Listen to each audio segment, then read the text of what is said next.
Selamat malam, salam sejahtera. Terima kasih karena bersama dengan saya di Nazilin Unity Channel. Ini satu lagi pendedahan yang kita tak pernah tahu tentang Tun Mahathir Mohamad.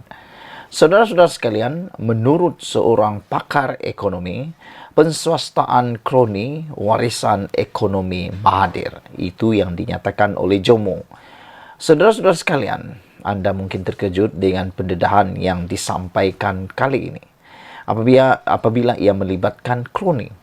Pakar ekonomi terkemuka Jomo Kwemi Sundram hari ini merumuskan legasi ekonomi Dr. Mahathir Mohamad khususnya mengenai dasar penswastaan yang dipeloporinya semasa memegang jawatan Perdana Menteri.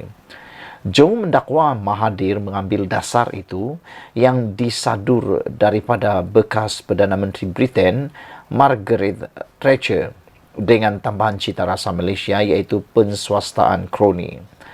Kenyataan Jomo pada persidangan Undang-Undang Malaysia Antarabangsa hari ini telah mengundang gelak tawa para hadirin, namun dia tidak menjelaskan lanjut mengenai perkara itu. Kemudian, dengan rekod liberalisme baru, dia memulakan suatu polisi yang mentadbir dasar buruh murah, katanya. Jomo bercakap pada forum bertajuk Hard Talk Ekonomi di Landasan atau Tergelincir pada persidangan Undang-Undang Malaysia Antarabangsa yang diadakan di Hotel Shangri-La di Kuala Lumpur hari ini. Jomo kemudian mengajak hadirin mengenang tempo pemerintahan Mahathir selama 22 tahun sebagai Perdana Menteri. Dia bermula seperti yang diingati oleh beberapa orang yang lebih tua di sini melalui perindustrian dengan dasar pensyarikatan Malaysia dan sebagainya. Kira-kira setengah dekad kemudian, sebuah dasar ini diabaikannya, kata Jomo. Dari 60 bank jadi 10 bank. Kemudian, semasa krisis kewangan 1997 dan 1998, kami mempunyai situasi baru.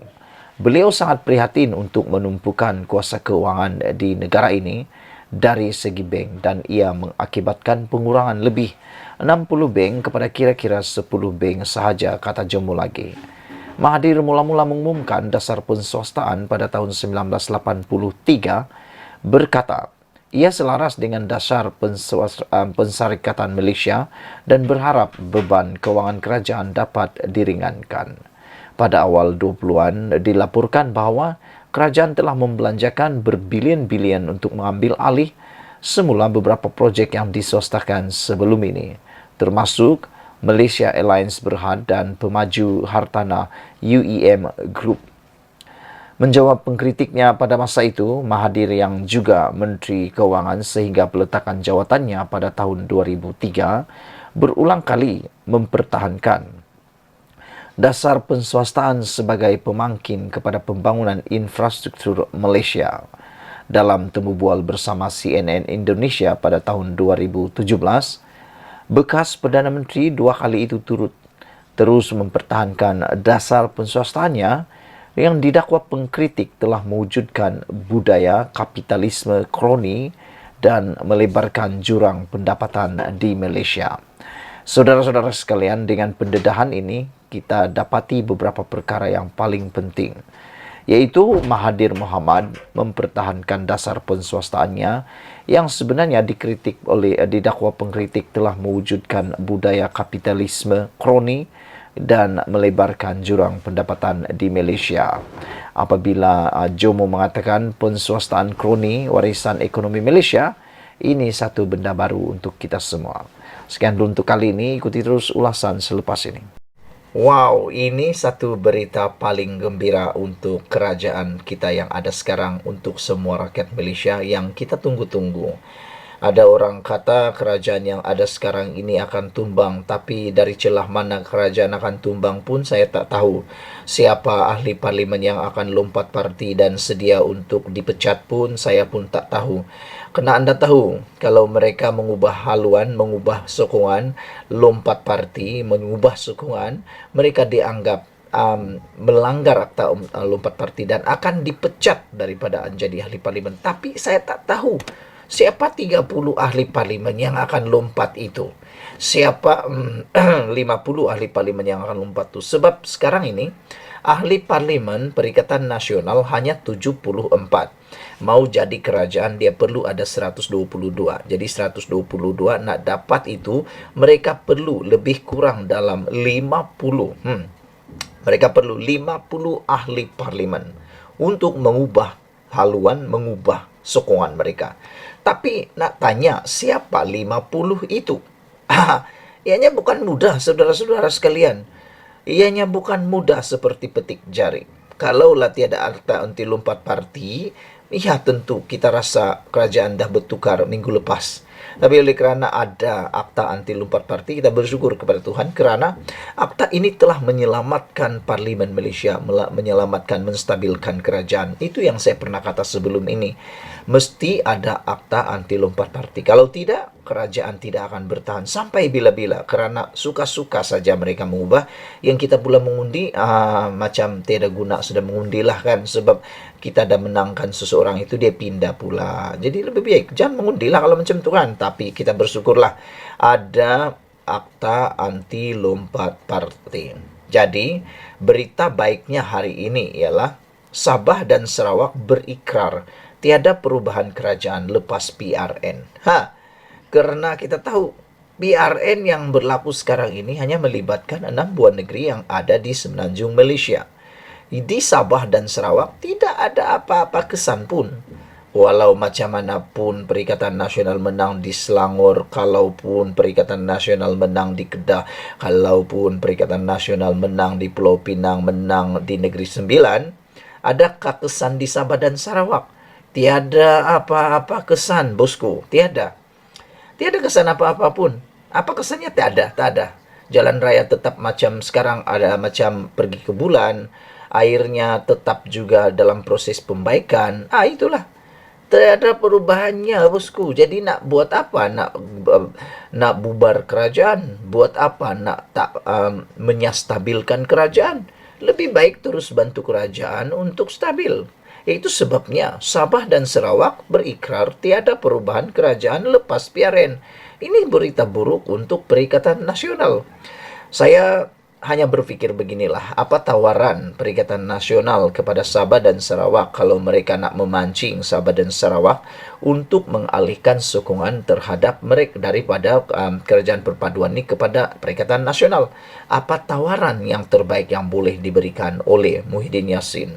Kalau nak tawarkan timbalan Perdana Menteri, dah ada tawarannya. Kalau nak tawarkan MA63, Anwar lebih cepat, lebih tangkas menunaikannya. Kalau nak tawarkan tentang tentang perkara-perkara yang lain yang lebih sensitif, Sabah lagi sensitif, tak setuju dengan perkara yang dibawakan oleh beberapa perkara yang dibawakan oleh Perikatan Nasional, termasuklah isu-isu berkaitan agama, bangsa dan sebagainya. Selain daripada itu, saudara-saudara sekalian, adakah Muhyiddin Yassin sanggup memberikan jawatan Perdana Menteri kepada Sabah dan Sarawak? Itu saja tawaran yang tidak dibuat oleh Anwar Ibrahim, iaitu memberikan jawatan Perdana Menteri kepada Sabah dan Sarawak. Selain daripada itu, hanya mungkin kalau Muhyiddin sanggup memberikan lebih daripada 80% hasil di Sabah menjadi milik negeri Sabah, mungkin itu saja tawaran yang terbaik yang boleh diberi oleh Muhyiddin. Selain daripada itu, tiada bezanya. Itu sebabnya Sabah Sarawak tetap berikrar menyokong Anwar Ibrahim. Seorang pemimpin kanan UMNO memberitahu parti dari Sabah dan Sarawak yang menyertai kerajaan sekarang sudah memberi jaminan tiada perubahan akan berlaku selepas PRN berlangsung. Menurut anggota Majlis Kerja Tertinggi UMNO Razlan Rafi, komitmen tersebut dinyatakan sendiri dua pemimpin utama parti yang berkaitan, yaitu Premier Sarawak dan juga Ketua Menteri Sabah. Katanya, kedua-dua pemimpin terbabit memberikan komitmen untuk mempertahankan kerajaan perpaduan. Semalam telah diputuskan tema PRN kali ini ialah perpaduan demi kestabilan dan kemakmuran. Premier Sarawak dan Ketua Menteri Sabah mengatakan tidak akan ada perubahan kerajaan seperti didakwa setengah pihak walau apapun terjadi. Justru, matematik politik hari ini menunjukkan ia tidak akan membuat kepada berlaku pertukaran kerajaan berdasarkan komitmen diberikan Premier Sarawak dan Ketua Menteri Sabah. Sebelum ini, dalam kampenya menjelang PRN pada 12 Ogos nanti, Perikatan Nasional dilihat membawa naratif bahawa akan ada pertukaran kerajaan jika PHBN berjaya ditewaskan di Selangor, Pulau Pinang dan Negeri Sembilan. Malah, beberapa pemimpin pembangkang seperti pengerusi Perikatan Nasional Sarawak Azmin Ali memberitahu penyokong mereka selepas kerajaan pimpinan Perdana Menteri Anwar Ibrahim akan jatuh selepas PRN nanti. Razlan yang juga setiausaha politik Timbalan Perdana Menteri Ahmad Zahid Hamidi berkata, kepimpinan parti politik dalam kerajaan perpaduan mengutamakan kestabilan dan kemakmuran demi memperjuangkan nasib rakyat. Katanya mereka tidak lagi mahu melihat rakyat terkesan akibat permainan politik sesena pihak yang ingin kembali ke Putrajaya. Jadi saya nasihatkan pemimpin PN berhentilah membohongi rakyat kononnya akan ada perubahan kerajaan selepas PRN nanti. Kita mahu mewujudkan perpaduan ke semua ahli politik Parlimen untuk mendapatkan kestabilan dari sudut ekonomi dan masa depan rakyat, katanya lagi. Sejak 2018, parti-parti dari Sabah dan Sarawak selalu menjadi perhatian ramai apabila isu pertukaran kerajaan dibangkitkan. Hal ini kerana berdasarkan keadaan semasa, penyertaan dari kedua-dua negeri berkenan memberi pengaruh besar kepada kedudukan sebuah parlimen atau parti di parlimen. Sekian dulu untuk kali ini. Jangan lupa tinggalkan komen anda, tekan butang subscribe. Kita jumpa lagi. Bye-bye. Selamat petang, salam sejahtera. Rupa-rupanya ini punca Perikatan Nasional mahu sangat pertukaran kerajaan di Putrajaya dipercepatkan. Wah, ini satu perkara yang menarik yang anda harus wajib untuk menonton dari awal sampai akhir, yang akan kita kongsikan, yang akan kita ulas berkaitannya. Dipetik daripada Malaysia Kini, seorang pemimpin daripada UMNO memberikan pendedahan mengapa kerajaan, mengapa pembangkang mahu kerajaan yang sekarang ditukar dengan segera. Rupa-rupanya, menurut seorang pemimpin UMNO, beliau mengatakan bahawa tak tahan jadi pembangkang punca Perikatan Nasional jajah isu pertukaran kerajaan, kata pemimpin UMNO iaitu Razlan Rafi. Sebelum kita teruskan ulasan ini, apa pendapat kamu dengan ulasan ataupun dengan pendapat Razlan Rafi ini? Iaitu punca utama pembangkang punca Perikatan Nasional mahu jajah isu pertukaran kerajaan, seperti yang dikatakan oleh Muhyiddin Yassin kemarin bahawa akan ada pertukaran tak lama lagi dan sebagainya. Mereka jajah perkara itu. Adakah anda setuju apa yang dikatakan oleh Razlan Rafi bahawa mereka tak tahan jadi pembangkang? Yalah kan, dalam pembangkang ni banyak masalah. Uang tak cukup, kuasa tak ada, nak cakap semua benda tak boleh, macam itulah. Adakah ini yang menjadi puncanya Perikatan Nasional mahu sangat kerajaan bertukar? Bukan kerana nak semata-mata nak membangun Malaysia, bukan semata-mata mahu membantu rakyat, tetapi mungkin juga tak tahan jadi pembangkang. Saudara-saudara sekalian, kita tahu Perikatan Nasional tak pernah jadi pembangkang lama. Mereka hanya mampu sempat ataupun Parti Bersatu hanya sempat menjadi pembangkang selama beberapa bulan, 22 bulan sahaja. Akhirnya jadi kerajaan melalui tebuk atap. Tapi selepas itu jadi lagi pembangkang. Jadi akhirnya ini kesimpulan daripada Razlan Rafi, tak tahan jadi pembangkang.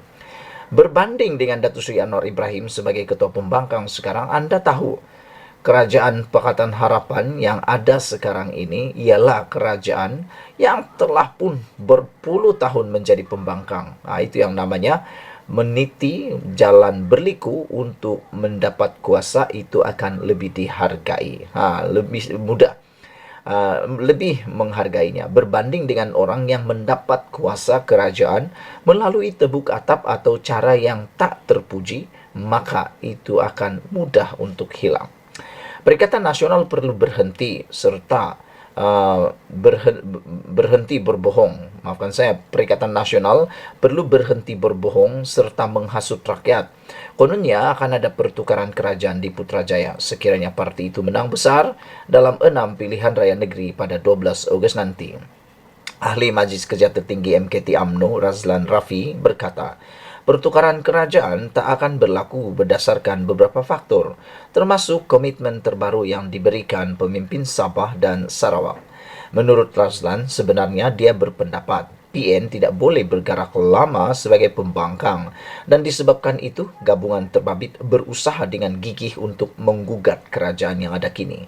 Jadi Perikatan Nasional janganlah menghasut rakyat kononnya ada perubahan kerajaan pusat, sekiranya kemenangan besar buat mereka. Mereka terus membuat dakwaan kononnya ada ahli parlimen ingin bersama mereka, tapi bila kita kira, tengok keadaan semasa dan semua tahu ada akta until 4 parti. Sama juga seperti Zuraida Kamarudin, kena saman dan diarah bayar RM 10 juta kepada PKR. Kebanyakan parti memang mempunyai perjanjian dengan semua calon mereka, kata beliau. Sebelum ini, Perikatan Nasional memberi gambaran bahawa kerajaan pusat akan bertukar selepas Perikatan PRN. Sekiranya mereka berjaya mencapai kemenangan besar di Kedah, Kelantan, Terengganu, Pulau Pinang, Selangor dan Negeri Sembilan. Bagaimanapun, ia dinafikan oleh Timbalan Presiden PKR Rafrizi Ramli yang menegaskan kerajaan pusat tidak akan berubah, kerana anggapan tersebut sebagai tidak berasas sama sekali. Razlan berkata Perikatan Nasional perlu berhenti membuat dakwaan palsu bahawa mereka mempunyai peluang untuk menguasai kerajaan pusat selepas 12 Ogos nanti.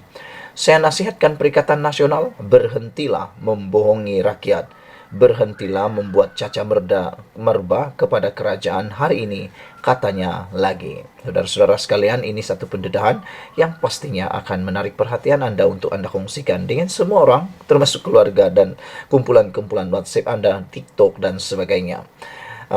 PN perlu berhenti berbohong serta menghasut rakyat kononnya ada pertukaran kerajaan di Putrajaya. Ini sebabnya Perikatan Nasional tak tahan jadi pembangkang. Saudara-saudara, ikuti terus ulasan selepas ini.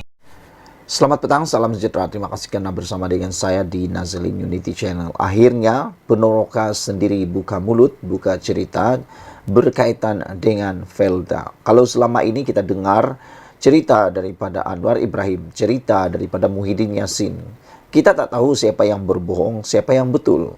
Kita pun tak tahu siapa yang sebenarnya mengambil kesempatan daripada kesempitan.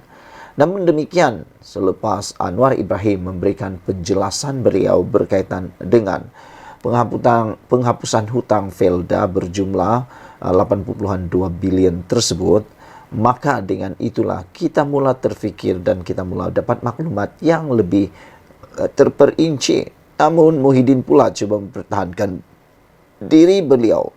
Ramai orang mereka kata kedua-duanya sukar dipercayai kerana memerlukan bukti daripada pihak yang berkecuali. Akhirnya, apa yang kita tunggu-tunggu akhirnya muncul. Kita nak dengar sendiri apa kata Penoroka Felda sendiri. Ialah kan, kalau Penoroka Felda sendiri yang cakap, itu ialah pihak yang ketiga. Jadi apa kata Penoroka Felda? Jom saya sampaikan kepada anda. Penoroka Felda akhirnya dedah perkara sebenar isu hutang Felda yang ramai tak tahu. Anda beruntung, Anda share video ini supaya semua orang tahu bahawa inilah perkara sebenar yang berlaku. Sebagai Ketua Penoroka Felda Kebangsaan Felda, saya tampil untuk menceritakan perkara yang sebenarnya mengenai isu hutang Felda, kata Ketua Penoroka Kebangsaan Felda ini.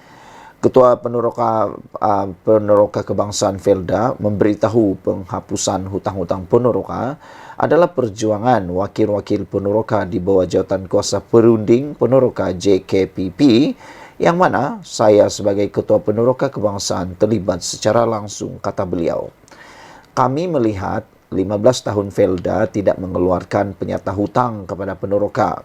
Banyak rungutan dari penoroka, ada hutang yang tak wajar. Saya bagi salah satu contoh, sepatutnya, kata beliau, sepatutnya membaca setahun 5 kali, tapi Felda buat 2 kali. Cas hutang penoroka 5 kali. Ini salah satu sebab penoroka ragu dan tidak puas hati, sebab banyak sebab-sebab lain lagi. Selaku Ketua Penoroka Kebangsaan Felda, saya telah berbincang perkara ini bersama pengerusi Felda Tan Sri Idris Jusoh di masa itu. Jalan penyelesaiannya, Felda kena hapuskan hutang-hutang penoroka sehingga 2019. Perkara ini dipersetujui bersama oleh Felda dan penoroka. Felda telah merangka kaedah pemotongan ini. Apabila pemansuhan ini berlaku, Felda telah berjumpa kerajaan di masa itu, yaitu yang mana Tan Sri Muhyiddin Yassin selaku Perdana Menteri. Apabila pemansuhan itu berlaku, Felda telah hilang punca pendapatan. Bagaimana nak bayar hutang-hutang bank dan KWSP serta lain-lain? Kerajaan di masa itu telah bersetuju untuk mengeluarkan sukuk RM9.9 bilion dengan jaminan kerajaan. Dengan mendapat jaminan kerajaan itu, bank-bank telah mengeluarkan pinjaman keuangan untuk disalurkan kepada Felda. Saya sendiri bersama Tan Sri Idris Jusoh, Presiden MBFM, Presiden KEF dan wakil dari pengurusan Felda berjumpa Tan Sri Muhyiddin Yassin di Pejabat Perdana Menteri di Parlimen. Setelah diberi penerangan mengenai sukuk ini, kami berpuas hati dan mengucapkan ribuan jutaan terima kasih kepada Yang Amat Berhormat Perdana Menteri pada waktu itu, yaitu Muhyiddin Yassin. Semasa dalam penerangan, Yang Amat Berhormat Perdana Menteri berkali-kali bercakap, ingat, ini bukan percuma, kena bayar balik. Sehinggalah semasa bersalam hendak pulang pun, Perdana Menteri masih mengulangi ayat, ingat, ini kena bayar balik. Setelah diberi penerangan mengenai sukuk ini, kami berpuas hati dan mengucapkan jutaan ribuan terima kasih, kata beliau. Setelah keuangan dapat dari bank-bank, Felda telah membayar segala hutang-hutangnya, termasuk untuk Felda memberi saham-saham FGV, yang mana sekarang Felda menguasai sebanyak 82%. Sama ada kerajaan sudah memeterai perjanjian dengan Felda, bagaimana sukuk ini harus dibayar itu kita tidak dimaklumkan, dan sehingga habis tahun 2022 masih ibarat menunggu buah yang tak gugur. Apabila kerajaan perpaduan mengambil alih tampuk pemerintahan negara yang diketuai oleh Yang Amat Berhormat Datuk Seri Anwar Ibrahim sebagai Perdana Menteri, beliau telah menyemak perkara ini bersama Kementerian Keuangan. Pada hujung bulan Jun 2023, Perdana Menteri Anwar Ibrahim telah menandatangani satu jaminan dari kerajaan untuk merealisasikan dari perjanjian terdahulu, yang mana kerajaan bersetuju untuk membantu Felda sebanyak RM1 bilion setahun untuk membayar pokok pinjaman Felda melalui sukuk RM9.9 bilion. Apabila ini berlaku, Felda menarik nafas lega. Felda hanya perlu mendapatkan lain-lain sumber pendapatan yang salah satunya dari FGV LLA, kilang dan sebagainya yang mendapat pendapatan RM1 bilion lebih. Dengan pendapatan ini, Felda boleh membayar gaji kaki tangan, faedah bank, pendahuluan tanam semula peneroka, pendahuluan baja, sara hidup dan lain aktiviti yang membabitkan kebajikan peneroka. Mungkin dalam masa 8 tahun, Felda boleh berjalan seperti biasa dan kembali ke landasan asal penubuhannya. Semasa majlis sambutan Hari Peneroka Felda pada 7 hari bulan Julai yang lepas, Perdana Menteri telah pun meluluskan beberapa peruntukan untuk kesejahteraan peneroka dan Felda. Bantuan kerajaan RM1 bilion setahun untuk membayar hutang sukuk kepada bank pokok sahaja. Ia meringankan beban Felda dan Felda akan menggunakan pendapatan lain untuk kos seperti kos operasi Felda termasuk kebajikan peneroka. Perdana Menteri telah meluluskan peruntukan tambahan untuk menyediakan pemasangan lampu-lampu jalan di kesemua kawasan rancangan Felda yang membabitkan 37.012 lampu jalan dengan bayaran-bayaran bil bulanannya ditanggung oleh kerajaan melalui kementerian terbabit. Saudara-saudara sekalian, apa yang amat menarik sekali ialah apabila Ketua Peneroka Kebangsaan Felda ini melihat ini adalah satu kesungguhan kerajaan perpaduan dan madani untuk membantu Felda dan peneroka.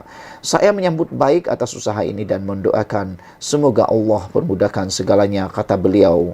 Memetik kata-kata pengerusi Felda yang baru, Datuk Seri Ahmad Sabri Cek, kita ini ibarat 3 tiang tunku yang berdiri tegak, teguh dan menerima kawah besar yang berada di atas kita. 3 tiang itu peneroka, Felda dan kerajaan. Jika salah satu tiang patah, rebahlah kawah di bumi, kata beliau. Peneroka, Felda dan kerajaan berpisah tiada. Kalau Felda tidak bernafas, peneroka tidak bernapas, tak kiralah kerajaan manapun. Felda adalah lubuk tamadun Melayu, sewajibnya dibantu bila berlaku kesusahan. Saya menyeru kepada semua peneroka dan warganya terus memandang ke hadapan untuk terus kita maju dan berjaya dalam keberkatan, kata beliau. Penulis adalah Ketua Peneroka Kebangsaan Felda. Sekian dulu untuk kali ini, share video ini, baru kita tahu rupa-rupanya ini yang berlaku. Bye-bye. Selamat petang, salam sejahtera. Terima kasih karena bersama dengan saya di Nazilin Unity Channel. Petang ini satu pendedahan di mahkamah melibatkan Muhyiddin Yassin benar-benar mengejutkan kita. Ini tentang 4 pertuduhan salah guna kuasa Muhyiddin